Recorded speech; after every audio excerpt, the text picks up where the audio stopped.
Welcome everyone to our video on clauses. Now a clause, unlike a phrase, is a group of words that does have a subject and a verb. That's one of the main differences between a phrase and a clause. A phrase is a group of words that act as one thing, but does not have a subject and a verb. Now there are two different kinds of clauses. One is an independent clause, and you might hear it called a main clause also.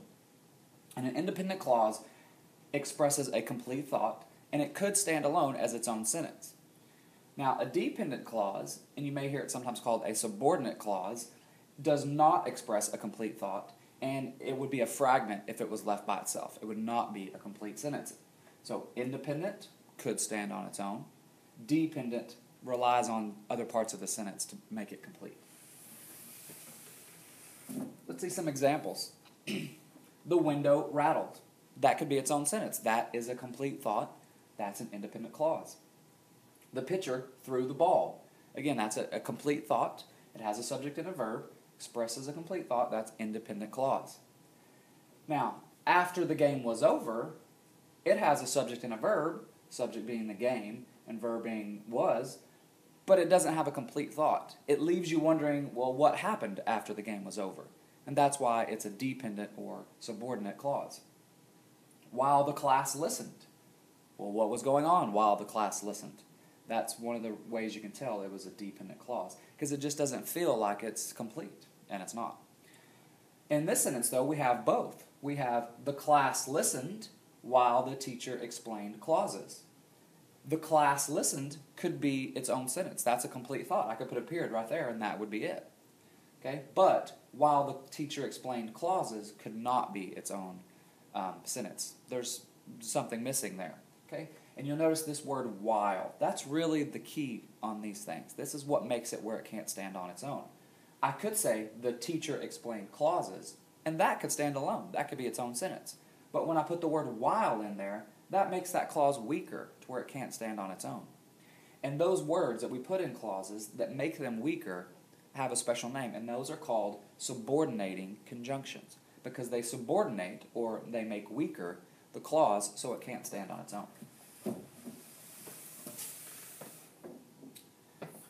Now, the way that we use clauses, we kind of put those things together like Lego pieces to create different kinds of sentences, different sentence types. Okay? There are 4 different sentence types, and we make the 4 different sentence types by putting together the different kinds of clauses in different ways. So if you think of an independent clause, like one of those really long Lego pieces, my son is into Legos, so I think of independent clauses as the really big Legos. Okay? And then dependent clauses as kind of the small ones, only ones that have just a couple of little nubs on them. Okay? So that's just kind of a good way to think about the 2 different kind of clauses. Now, a simple sentence, that's the first of our sentence types. A simple sentence only contains one independent clause, and it expresses one complete thought. Okay? Now, it can be a long, simple sentence, or it could be a short, simple sentence. But the thing that makes it simple isn't the length, it's the fact that it has one independent clause. Okay? And all of these are simple sentences. The rain fell. Well, that's simple and short. It's one complete thought. Hail and rain are common. Well, we have 2 things. We have 2 subjects, hail and rain, but there's really only one thought. Both of those things are common. So hail and rain are common. Still a simple sentence, but it does have a compound subject. The floor squeaked and groaned. It's still just the floor, just one subject doing the action, but it's doing 2 things. It is squeaking and groaning, but it's still one complete thought, one independent clause. You can walk from the subway or from the bus station.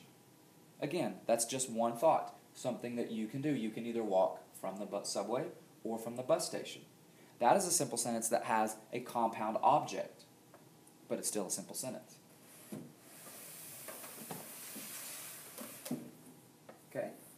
The next kind of sentence has 2 big Lego bricks, meaning it has 2 or more independent clauses, and that's a compound sentence. Okay?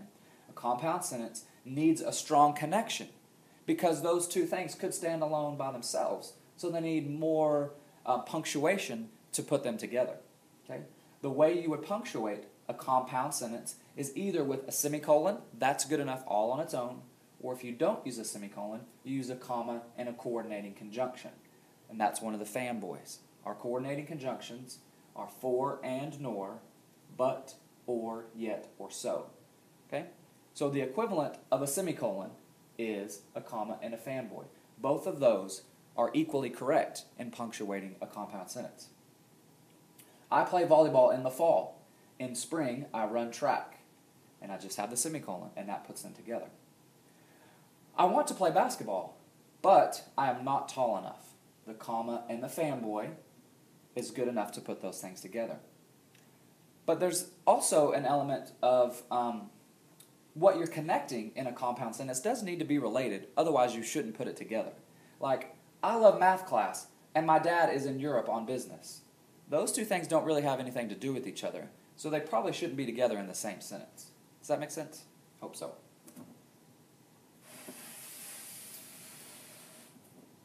Next up, we have complex sentences. Now, a complex sentence has one big Lego and one small Lego. Or it could be the other way around. First the small Lego and then the big Lego. What that means, it has one independent clause that could stand alone and at least one dependent clause with it. It could have more, but it will at least have one of both kinds. Here's an example. He is good at basketball, comma, because he is so tall. He is good at basketball could be its own sentence. That's a big Lego, an independent clause. Because he is so tall could not stand alone. That would be an incomplete thought. That'd be a fragment. Okay? And that's the dependent clause there. And the part that makes it dependent is this subordinating conjunction, because.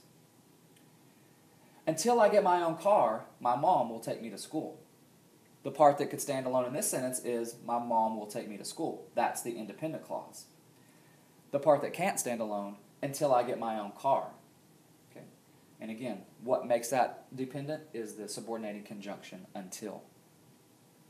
And the last one. When my new computer arrived, I was stoked. Okay? I was stoked is a simple sentence. It could stand alone by itself.